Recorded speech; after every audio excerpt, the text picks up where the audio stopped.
어느 교회에서요, 세례를 받기 전 문답회라는 과정이 있는데 문답이 있었다고 합니다. 그 교회를 담임하고 있는 목사님이 문답을 받으러 중학생에게 성경 지식과 관련된 문제 한 가지를 물었습니다. 여러분도 한번 생각해 보시고요, 맞춰보시기 바랍니다. 목사님이 묻습니다. 학생, 하나님이 이스라엘 백성들에게 꼭 지키며 살라고 한 십계명이 어디에 나오는지 알고 있나요? 한참을 고민하는 학생이 대답을 합니다. 뭐라고 했을까요? 목사님, 십계명은요, 찬송가 뒤에 나옵니다. 이해가 안 되시나요? 찬송가 뒷면에 있는 십계명. 저희는 지금 계속해서요, 하나님이 주신 약속, 말씀이라는 주제로 설교를 나누고 있습니다. 지난 주일에는요, 말씀의 주머니를 만들라, 말씀의 주머니. 말씀의 주머니를 만들고 그 안에 머물며 보호를 받고 또 그 주머니에 붙잡혀 말씀 안에 거하는 것. 그 안에 멈추거나 멈추려 하지 말고 계속 거해야 된다는 이야기 드렸습니다. 어떻게 한 주간 사시면서 말씀의 주머니 만드셨나요? 감사합니다. 저는 금요일 새벽에 나눴던 말씀, 민수기 13장인데요. 여기에는 하나님의 명령에 따라 바람 광야에서 이스라엘 12지파의 우두머리 12명의 정탐꾼들이 앞으로 들어갈 가나안 땅을 정탐한 사건이 나옵니다. 이 사건을 묵상하다가요, 삶의 지혜와 믿음의 지혜라는 말씀의 주머니를 만들었습니다. 말씀의 주머니. 삶의 지혜, 믿음의 지혜. 삶의 지혜란 철저히 현실의 바탕을 두고요, 자료를 수집하며 분석하는 것입니다. 믿음의 지혜란 하나님의 약속을 기억하고 지금까지의 주님의 행적을 되새겨 보는 것. 이것이 바로 믿음의 지혜이지요. 이 둘의 적절한 조화가 우리 인생에 꼭 필요하고 삶을 성공적으로 살아가는 데 꼭 필요한 것이 바로 이 두 가지 지혜라는 거죠. 어떤 일을 하거나 문제를 만나 결정할 때가 되면 최종적인 결론을 내리기까지는요, 삶의 지혜로 접근을 합니다. 철저하게 현실에 바탕을 두고 종합적인 자료를 수집하여 분석합니다. 그러나 마지막 단계, 최종적인 결론을 내릴 때는요, 믿음의 지혜를 통하여 답을 찾는 것입니다. 그때는 현실적으로는 불가능해도 주님의 뜻이며 주님이 원하시면 그곳으로 가고요, 그 일을 하는 것이지요. 그러면 성경 속에 주님의 사람들처럼 이 땅에서 하나님의 기적을 경험하게 된다는 것. 이것이 제가 한 주간 붙잡고 있었던, 또 붙잡던 말씀의 주머니였습니다. 소망하기는 예배 드리시는 모든 분들에게 매일매일 말씀의 주머니가 있어 그 안에 살며 움직이고 거하는 은혜가 있으시기를 주님의 이름으로 축복합니다.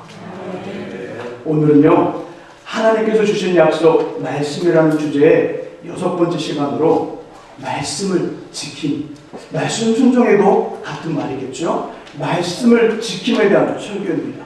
말씀을 지킴. 저희들이 함께 읽은 본문 요한복음 14장은요, 예수님이 자신의 제자들에게 세상의 모든 사람들을 구원하고자 하시는 성부 하나님의 뜻을 이루기 위해 십자가에서 죽을 것을 예언합니다.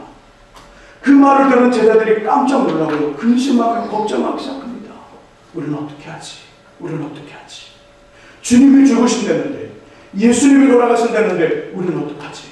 고향을 떠났고 배를 버렸고 그물을 버렸고 우리의 삶 현장을 다 버리고 주님을 쫓았는데, 그 주님이 왕이 되어 임금이 되어 높은 산에 올라갈 줄 알았는데 죽다니, 아무런 힘없이 마치 죄인 중에 최고의 나쁜 죄인인 십자가 그 틀에서 죽겠다니, 이게 어찌된 일인가 고민하고 걱정합니다.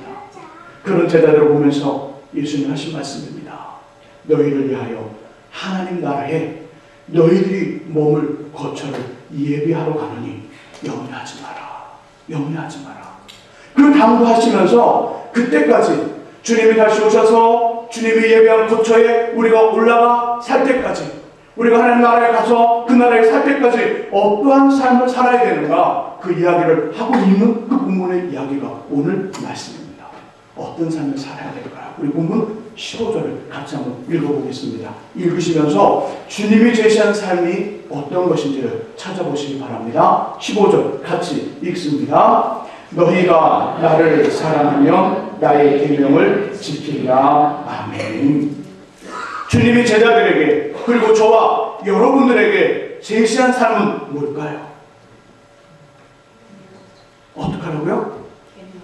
그렇죠. 계명을 지키라. 계명을 지키는 삶을 우리에게 부탁했습니다. 15절 중간에 말씀하죠. 나의 계명을 지키리라. 그러면서 계명, 곧 말씀을 지킬 때 이루어지는 일을 말씀해 주십니다. 그것은 바로 주님을 사랑하는 증거가 된다는 것입니다. 우리가 계명, 말씀을 지키면요, 우리는 계명을 지켰고 말씀을 순종했는데 하나님은 그 모습을 바라보면서 아, 너희가 나를 사랑하는 거구나. 나를 사랑하는 거구나. 말씀을 지킬 때마다, 계명을 지킬 때마다 하나님은 인정을 하신다는 것이죠. 너희가 나를 사랑하는구나. 너희가 나를 사랑하면 나의 계명을 지키리라. 21절도 동일한 표현을 해주고 있습니다. 앞부분에 표현하기를 나의 계명을 지키는 자라야 나를 사랑하는 자니.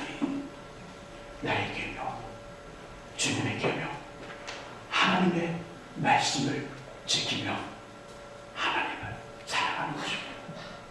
주님을 사랑하는 것이죠. 조금 더 분명하게 표현한다면 주님을 사랑하고 하나님을 사랑한다면 말씀, 계명을 지켜야 합니다. 이 말은요, 하나님을 사랑하는 마음, 주님을 사랑하는 고백, 우리 안에 담겨져 있는 하나님을 향한 좋은 마음들이 말씀을 지키는 삶과 연관이 될 때 온전하게 된다는 것입니다. 우리 마음속에 담겨져 있었던 하나님을 사랑하는 마음과 하나님을 향한 고백과 하나님을 향한 좋은 마음들이 말씀의 지킴, 말씀의 순종과 연관이 될 때 그 마음이 온전하게 되고요.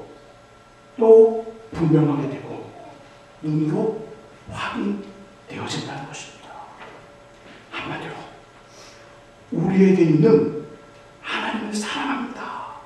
하나님을 사랑합니다. 그 사랑의 증거물은 말씀의 지킴이지요. 사랑의 증거물이 사랑하는 사람의 말이나 요구를 들어주는 것이라는 이야기는요, 다른 사람들의 경험이나 체험이 아닌 우리의 삶에서 직접 보게 됩니다. 저의 아내는 저를 만나며 지금까지 심하게 곱슬곱슬한 파마를 한 적이 없습니다. 거의 매번 찰랑찰랑 늘어뜨리는, 그러나 단정한 스트레이트 파마를 했습니다. 화장도 순하고 여리게, 입는 옷도 눈에 띄지 않을 정도로 수수하게 입습니다. 왜냐하면 제가 어지럽고 꼴랑한 모습이 아닌 마치 바람에 날리는 코스모스처럼 잘 정리된 청순함을 좋아하기 때문입니다. 사랑하는 남편이 사랑하는 사람이 원하고 좋아하니까 그렇게 해주는 것이죠.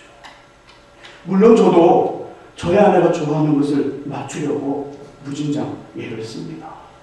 말을 할 때도, 행동을 할 때도, 무슨 결정을 내릴 때도 아내를 기억하면서 멈칫합니다. 왜 그럴까요? 그렇죠. 사랑하니까. 사랑하니까 아내가 한 말이 기억이 나는 것이죠. 그리고 멈칫하는 겁니다. 그런데 요즘은요, 거울을 보면서 고민이 한 가지 생겼습니다. 거울을 보면서 자꾸만 늘어나는 체중, 원하지 않게 볼록 튀어나오는 아랫배, 넓어지는 이마, 그리고 자기 자녀를 못 찾으며 방황하고 가출하여 아직도 돌아오지 않은 머리카락 수의 증가. 이것도 아내가 좋아하는 것일까? 의문이 듭니다. 좋아하겠죠? 왜요? 그렇죠. 사랑하니까. 사랑하니까 상대방이 원하는 것을 하고요. 사랑하니까 상대방의 모습을 인정하는 것입니다. 이것이 바로 사랑의 증거물입니다. 하나님도 이것을 우리에게 요구하신다는 거예요. 뭐요? 사랑의 증거물이요. 몇 년 전의 일입니다. 성경 공부를 하는데요. 그 모임 중 어떤 분이 질문을 하는 것입니다. 목사님, 성경을 읽을 때마다 가졌던 마음인데요. 하나님 왜 선악과를 만드셨을까요? 네, 무슨 말씀이죠? 아니 목사님, 아담과 하와가 하나님이 먹지 말라는 선악과를 먹고요. 그들이 에덴 동산을 쫓겨났고요. 인류의 죄가 시작되었잖아요. 그리고 하나님도 자신의 말을 듣지 않은 죄인된 사람들을 구원하시고자 하나밖에 없는 아들 예수 그리스도를 십자가에 죽게 하셨는데, 그랬는데 그냥 그 모든 것들 다 무시하고 처음에 선악과를 만들지 않았다면 에덴도 쫓겨나지도 않고 예수님도 오지 않았을 텐데 하나님은 왜 선악과를 만드셨을까요? 갑자기 멍해졌습니다. 그래, 하나님 만드셨나 보다. 그러고 그냥 넘어간 건데 이 성도님은 물은 거예요, 저한테. 왜 선악과를 만들었냐고. 제가 하나님입니까? 그동안 어떻게 하겠어요? 선악과를 왜 만드셨을까요? 선악과를. 그날 성경 공부를 마치고요. 며칠 동안 그 질문을 곰곰이 생각하며 묵상하다가 오늘 본문의 말씀이 제 마음을 스쳐갔습니다. 너희가 나를 사랑하며 나의 계명을 지키리라. 너희가 나를 사랑하며 나의 계명을 지키리라. 그렇구나. 하나님께서 선악과를 만드신 이유는 아담과 하와를 비롯한 그의 후손들인 우리를 죄라는 것으로 골탕 먹이려는 것도 아니고 자신의 아들 예수 그리스도를 우리에게 보내어 사람들을 다스려야 하는데 아들을 보낼 명분이 따로 없기 때문에 선악과를 만들어 따먹게 하는 그것으로 이유를 삼아 보내려는 것 절대 아니구나. 하나님은 첫사람 아담에게 한 가지를 요구하셨죠. 무엇이었을까요? 사랑이었습니다. 사랑. 내가 너희를 사랑하여 이 땅의 모든 것을 내게 준다. 그러니 너도 나를 사랑하라. 아담아, 너가 나를 사랑하느냐? 아담이 대답했겠죠. 네 하나님, 제가 하나님을 사랑합니다. 그래? 그러면 너가 나를 사랑한다는 증거로 동산 중앙에 있는 선악을 알게 하는 나무 열매는 따먹지 마라. 다른 과일은 모두 따먹어도 너희 임의대로 먹을 수 있나, 생명 주는 생명나무도 너가 따먹을 수 있으나 선악과는 따먹지 말라. 왜냐하면 그 열매는 죽음을 가져오는 과일이고, 그것보다 더 중요한 것은 그 열매는 나와 너의 사랑의 증표, 사랑의 증거물이기 때문이다. 그리고 하나님은 어떻게 하셨을까요? 하나님은 아침마다 저녁마다 하루의 중간마다 선악과의 열매를 보시는 겁니다. 그 열매가 달려있으면 그래, 아담과 하와가 나를 사랑해서 나의 말을 기억하고 내가 말한 대로 선악과를 따먹지 않았구나. 나를 사랑하는구나. 이것을 확인했다는 것이지. 그 다음 성경공 모임에서 자세하게 이 내용을 설명해 주었습니다. 이 설명이 맞지요? 맞습니다. 맞지요? 맞습니다. 선악과를 만드신 이유가 본문에 등장하는데요. 다른 것이 아니었습니다. 아담아, 나와 너의 사랑의 확인표, 사랑의 증거물을 만들자. 그것이 바로 선악과다. 이처럼 하나님을 사랑한다면 하나님의 말씀과 계명을 지키셔야 합니다. 하나님의 계명과 말씀을 순종하고 지키는 것이 하나님을 사랑하는 것입니다. 이것을 꼭 기억하시기를 주님의 이름으로 축복합니다. 계속해서 본문은요, 하나님의 말씀을 지킬 때 우리에게 나타나는 주님의 반응을 말씀해 줍니다. 하나님의 계명을 지키고 하나님의 말씀을 지켜 하나님을 사랑하면 그런 우리를 향한 하나님의 반응, 하나님의 모습이 21절과 23절에 기록됩니다. 21절을 먼저 읽어봅니다. 하나님이 어떻게 하시는지 21절 같이 읽습니다. 나의 계명을 지키는 자라야 나를 사랑하는 자니 나를 사랑하는 자는 내 아버지께 사랑을 받을 것이요 나도 그를 사랑하여 그에게 나를 나타내리라. 아멘. 자, 23절도 같이 읽습니다. 23절 읽습니다. 예수께서 대답하여 이르시되 사람이 나를 사랑하면 사람은 내 말을 지키리니 내 아버지께서 그를 사랑하실 것이요 우리가 그에게 가서 거처를 그와 함께 하리라. 아멘. 하나님의 계명과 말씀을 지키면 어떻게 될까요? 그렇죠. 사랑을 받는데요. 누구의 사랑을 받아요? 아버지의 사랑을 받는데요. 아버지의 사랑. 성부 하나님의 사랑을 받는데요.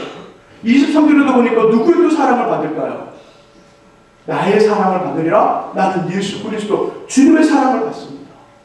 하나님 말씀을 지켜 하나님을 사랑하면 하나님을 사랑하신대요. 일반적인 사랑이 아닙니다. 일반적인 사랑은 특별한 사랑을 말하고 있습니다. 내가 너를 사랑해. 사랑한다. 주님 너를 사랑하신다고 말씀합니다. 또 한 가지 또 이렇게 하시죠. 사랑한다 말씀하시고 또 말하기를 주님이 우리의 안에 거처가 되리라. 성부, 성자, 성령 하나님이 우리에게 오셔서 우리를 거처 삼아 그 안에 우리와 함께 하시고 하나 되어 사랑한다고 이야기합니다. 주님이 기적적인 삶을 경험합니다. 성부, 성자, 성령 하나님이 우리 안에 있습니다. 우리 안에 계십니다. 우리 안에 계셔서 우리 삶을 책임져 주시고 우리 삶을 인도하시고 우리 삶을 보호하시고 그리고 자신의 영광을 우리 안에 드러내십니다. 우리 말을 통해서 우리 삶을 통해서 우리 행동과 우리 또 삶의 현장을 통해서 자신의 영광과 기적을 나타내고 보입니다. 언제요? 하나님의 말씀과 계명을 지킬 때 이런 은혜, 이런 복이 있음을 이야기합니다. 성경에 만든 사람 백화점왕 존 워너 메이크라는 책을 보면요, 존과 관련된 일화들이 몇 가지 소개됩니다. 존이 그의 나이 13살 때 벽돌 공장에서 일할 때였습니다. 존이 살고 있었던 마을의 도로는 포장이 되지 않아 비가 오면 엉망진창이었습니다. 존은 그 길을 벽돌로 포장해야겠다는 생각을 하고요, 그 벽돌 공장에서 일하고 있었던 점원이라 공원이라 그 얼굴에 조금을 떼서 그 벽돌을 가져다가 그 길에다 놓기 시작합니다. 거의 하루에 한 장 정도 맞을까요? 하루에 한 장 정도 그 글에 벽돌을 놓습니다. 하지만 넓고 큰 길을 혼자서 완성하려면 너무나 긴 시간이 필요했고 많은 물질, 많은 돈도 필요했습니다.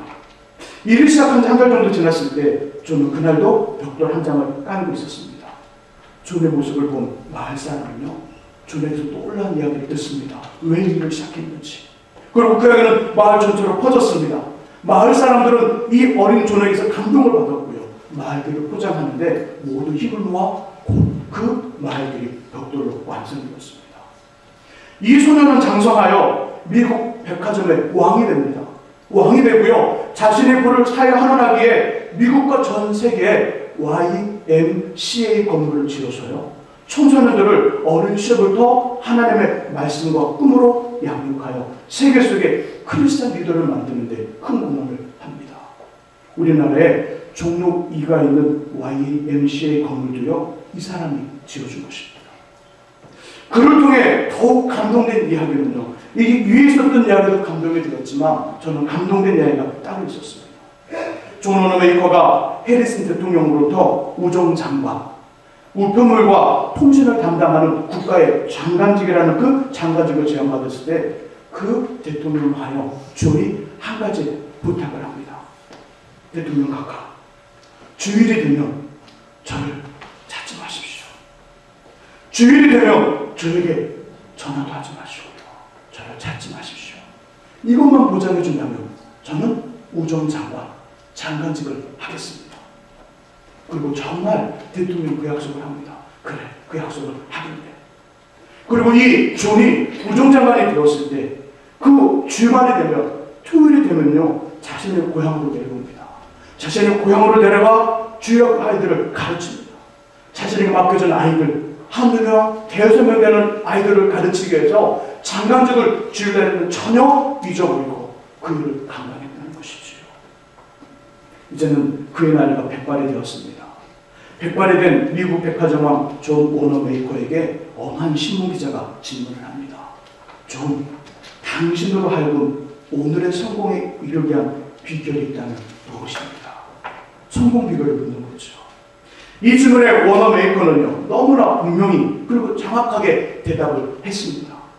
내가 11살 때 시골에서 올라와 작은 주일학교에 나가게 되었습니다. 그때 주일학교 선생님이 저에게 성경을 사라고 해서 이불 75센트로 주고 붉은 가죽으로 된 성경을 샀지요. 그리고 그 성경을 매일매일 읽으며 그대로 살고자 했습니다. 그것이 오늘날 나를 구원에 이르게 했으며 오늘의 복을 받도록 했습니다. 주일학교 선생님 말을 따라 성경을 샀고 그 성경을 매일매일 읽으면서 성경에 기록된 대로 살려고 했다고 말하고 있습니다. 그것이 자신을 지금의 성공, 세계적인 부를 가진 세계 곳곳에 YMCA 건물을 세우며 크리스천 리더를 세우고 또 많은 부를 축적하며 미국의 백화점 왕이라는 칭호를 받으면서 사람들의 존경과 사랑을 받았던 이 사람이 어떻게 만들어졌냐면요. 성경을 읽으면서 성경대로 살아가는 그 모습에 따라 하나님 그에게 복을 주셨다는 것이지요. 하나님 그들과 함께 하십니다.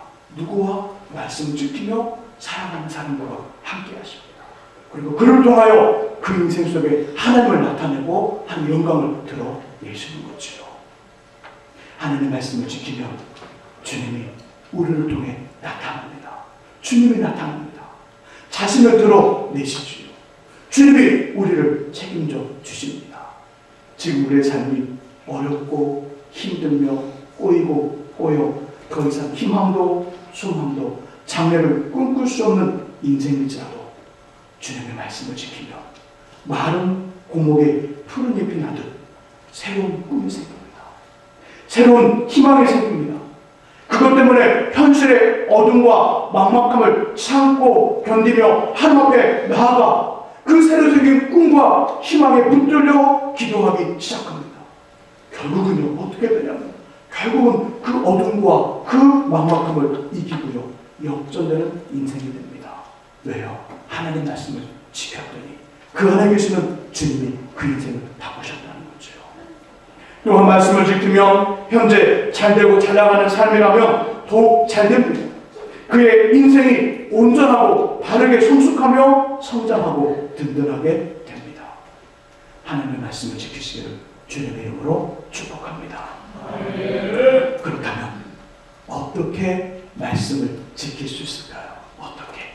그 답을 주고 있는 우리 에스겔서 36장을 찾아보겠습니다. 에스겔서 36장 구약성경 1207쪽에 있습니다.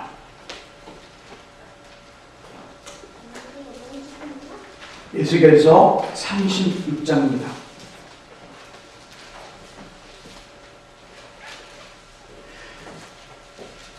구약성경 1207쪽에 있습니다. 에스겔서 36장은요, 하나님을 떠난 이스라엘 백성들의 고통과 어려움을 말씀하시면서 동시에 주님의 회복과 치유를 약속하시는 내용이 에스겔서 36장입니다.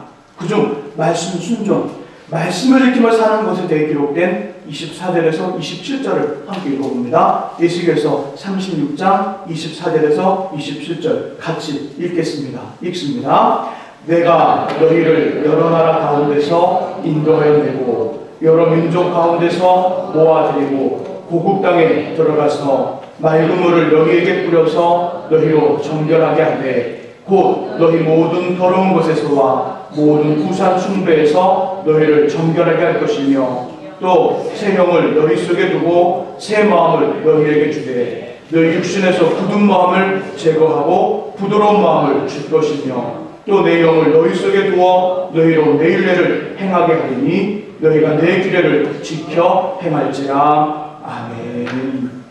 에스겔 선지자를 통해서 하나님은요, 말씀을 순종하고 말씀을 지키는 방법에 대해 답을 주십니다. 두 가지가 필요한데요, 첫 번째 필요한 것은 하나님의 은혜입니다. 하나님의 은혜. 우상 숭배와 불순종하는 죄를 통해 다른 나라의 노예로 팔려갔던 이스라엘 백성들이 주님의 은혜로 고국에 돌아온 거예요. 고국. 고국은 어떤 의미를 가지고 있냐면 예루살렘 성전이 있는 곳, 성전이 있었던 그곳, 바로 하나님의 말씀이 전해지고 하나님의 말씀이 존재하고 하나님의 은혜가 있는 그곳, 그런 곳을 고국으로 표현하고 있습니다. 고국으로 돌아옵니다. 돌아온 그들을 하나님은 그냥 놔두지 않습니다. 맑은 물로 정결하게 합니다. 그리고 그 안에 원래 있었지만 죄로 더럽혀진 영을 새롭게 새 영을 부어주시고요. 하나님과 말씀에 반응하지 않던 딱딱하게 굳어버린 마음을 제거하고 주님과 은혜에 반응하는 부드러운 마음을 주십니다. 그런 후에 하나님의 영, 기록된 말씀을 보게 하시며 듣게 하시고 깨닫게 하시는 주님의 영을 보내주셔서 하나님 말씀을 지켜 행하게 하신다고 말씀합니다. 이 부분이 말씀 순종에 대한 하나님의 은혜입니다. 은혜로 충만하시기를 소망합니다. 두 번째 필요한 것은요, 우리의 사모함입니다. 하나님의 은혜와 우리의 사모함. 우리 37절을 함께 읽어봅니다. 이시기에서 36장 37절. 자, 같이 한번 읽어봅니다. 읽습니다. 주 여호와께서 이같이 말씀하셨느니라. 그래도 이스라엘 족속이 이같이 자기들에게 이루어지기를 내게 구하여야 할지라. 내가 그들의 수요를 양떼같이 많아지게 하되. 아멘. 하나님의 은혜로 예루살렘 성전이 있는 고국으로 돌아옵니다. 거기서는 성전이 있기에 예배의 자리, 말씀이 존재하는 곳이지요. 계속해서 은혜로 새 영, 새 마음, 부드러운 마음을 회복하고요. 주님의 영을 주심으로 하나님의 율례, 규례, 말씀을 지켜 행합니다. 이 모든 것이 하나님의 은혜로 되지만 여기에 빠지지 말아야 될 것은요, 우리의 사모함입니다. 30절에 처음 이렇게 표현합니다. 그래도 하나님의 은혜를 말하는 것입니다. 지금까지 말씀드린 하나님의 은혜를 말하는 겁니다. 그래도 이스라엘 족속이 이같이 자기들에게 이루어주기를 내게 구하여야 할지라. 내게 구하여야 할지라. 우리의 사모함입니다. 말씀에 대한 사모함, 은혜에 대한 사모함, 말씀 지킴에 대한 사모함, 하늘을 사랑하시고 우리를 거쳐 삼아 자신을 드러내시고 자신의 영광을 보이시는 하나님의 영광스러운 삶을 살고 싶은 사모함, 하나님과 동행하고 싶은 사모함, 이 사모함을 이야기합니다. 이런 사모함이 우리 안에 있기를 축복합니다. 이 내용을 정리하면 이렇게 되는 거죠. 말씀을 지키며 순종하는 삶은요, 하나님의 은혜와 우리의 사모함으로 이루어진다는 것이지요. 때로 이 말씀이 우리 속에 있게 합니다. 이 사모함과 하나님 은혜가 둘의 적절한 조화로 우리가 말씀 앞에 나아갑니다. 말씀 앞에 나아가 읽고 들으며 깨닫습니다. 말씀이 우리 마음에 머물며 감각되어집니다. 전에는 몰랐던 그 말씀이 하나님의 그 은혜와 우리의 사모함의 적절한 조화를 통하여 말씀 앞에 머물고 말씀을 읽고 들으며 깨달아진다는 것입니다. 말씀에 머물러요. 말씀이 머뭅니다. 감각되어집니다. 우리 심령을 말씀이 만집니다. 그리고 말씀으로 비롯된 구체적인 행동이 주어집니다. 이 말씀 행동은 사람마다 다르겠지요. 그가 처한 상황과 노인 형편, 삶의 정도에 따라 다를 것입니다. 다릅니다. 그리고 그것을 행동으로 옮기고요, 지켜 행하면 되는 것입니다. 그럼 하나님께서 기뻐하시고 우리를 사랑하시며 오셔서 우리를 거처로 삼아 우리와 함께 살아가며 자신의 영광, 기적, 능력을 나타내 보이시는 것이죠. 저 한번 해볼까요? 말씀을 읽다가 어느 날 새 계명을 너희에게 주노니 서로 사랑하라. 내가 너희를 사랑한 것 같이 너희도 서로 사랑하라. 너희가 서로 사랑하면 이로써 모든 사람이 너희가 내 제자인 줄 알리라. 요한복음 13장 34절과 35절 말씀을 읽는데, 말씀을 듣는데 그 말씀이 오늘, 그 말씀이 그날에 왜 자신의 마음에 다가오는 줄 몰랐는데요, 다가왔습니다. 다가왔어요. 일을 하거나 다른 것을 하는데 자꾸만 떠오릅니다. 서로 사랑하라. 사랑하라. 사랑하면 나의 제자가 되리라. 사랑하는 말씀이 아닙니다. 여러분이 사랑이 없다는 말이 아니라 예를 들어 한번 해보고 있는 것입니다. 자꾸만 그 말씀이 떠오릅니다. 잊을 수 없습니다. 기억이 납니다. 드디어 그 말씀 앞에 머물러 서게 되지요. 오늘 우리 처음 학생들입니다. 그래요?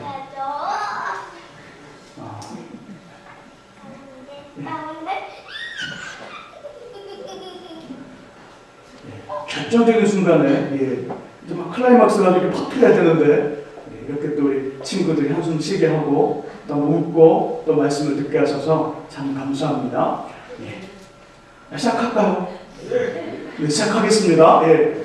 서로 사랑하라. 서로 사랑하라. 우리에게 사랑이 없다는 말이 아니에요. 예를 들어 그러는 겁니다. 서로 사랑하라. 그러면 예수님의 제자가 되리라. 이 말씀을 그날 읽었는데요. 자꾸 생각이 납니다. 자꾸 떠오릅니다. 그래서 그 말씀 앞에 딱 머물렀습니다. 서로 사랑하라. 그 서로라는 존재가 누구일까라는 고민을 하기 시작합니다. 서로가 누구일까? 사람마다 다르다고 했죠. 동일한 서로가 아니라 사람마다 다 다릅니다. 어떤 사람은 남편이 될 수 있고 아내가 될 수 있고 자녀가 되기도 합니다. 어떤 사람은 구역 식구이기도 하고요. 교회 누구 또는 학교나 학원의 친구 모두 다릅니다. 하여간 서로라는 존재가 설정이 됩니다. 딱 나오죠. 서로 사랑하라 해서 서로는 정해졌습니다. 이제 사랑하라는 말이 남았습니다. 사랑하라. 어떻게 사랑하면 될까라는 답을 찾으면 되겠죠. 어떤 사람은 말씀을 기억할 것입니다. 사랑을 오래 참고, 사랑을 온유하며, 시기하지 아니하며, 자랑하지 아니하며, 교만하지 아니하며, 사랑의 구체적인 성경을 기록하는 그 성경의 말씀을 떠오를 것입니다. 또 어떤 사람은요, 이미 정해진 서로라는 대상을 생각하면서 그가 좋아하는 일을 찾습니다. 뭘 좋아할까? 그가 무엇을 좋아할까? 어떤 걸 좋아할까? 그리고 좋아하는 것을 준비합니다. 그런 후에 용기를 내요. 행동으로 옮기면 됩니다. 어떤 일을 좋아하면 그와 함께 시간을 그 일을 하면서 보내면 되고요. 선물을 좋아한다면 준비한 선물을 그에게 주면 되는 것입니다. 그게 조금 쑥스럽지만 사랑해 말하면 하게 하고 주는 거죠. 사랑해 그러면서 때로는 밥을 차려주고, 사랑해 그러면서 선물을 주고, 사랑해 그러면서 안아주고, 사랑해 그러면서 신발을 닦아주고, 사랑해 청소를 해주고, 사랑해 용돈을 주고, 이렇게 행동으로 옮겨진다는 거죠. 이것이 말씀을 지키는 겁니다. 이것이 말씀을 순종하는 것입니다. 말씀 지킴, 말씀의 순종으로는요, 우리가 전혀 흉내낼 수 없는 매우 거창한 일이 아니고, 말씀 순종은, 말씀 지킴은 우리의 일상이고, 우리의 삶이고, 우리의 믿음이고, 우리의 예배 자체가 말씀 지킴이고, 말씀 순종입니다. 어렵지 않습니다. 방금 전에 그렇게 했듯이 우리가 말씀을 읽고 들을 때마다 하나님은 하나님의 은혜로 우리의 상황을 통하여 말씀 한 말씀을 주신다는 것입니다. 잊을 수 없는 말씀, 자꾸 떠오르는 말씀, 그 앞에 머무를 수밖에 없는 말씀을 주시면 그 앞에 머무십시오.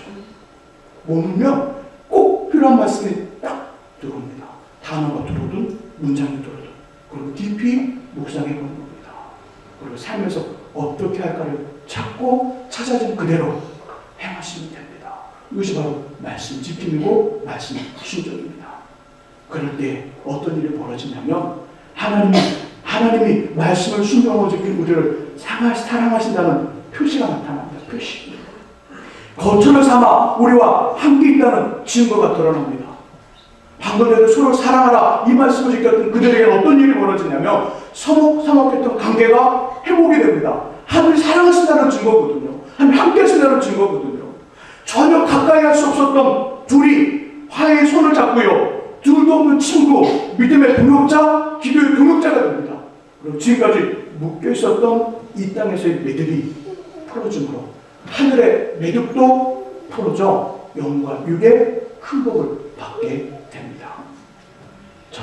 저와 여러분들의 삶이 하나님의 은혜와 우리의 사모함으로 주님의 말씀을 지켜 행하여 하나님의 사랑을 받고요. 하나님이 거하시는 거처, 하나님이 늘 함께 하시는 인생이 되시기를 예수님의 이름으로 축원합니다.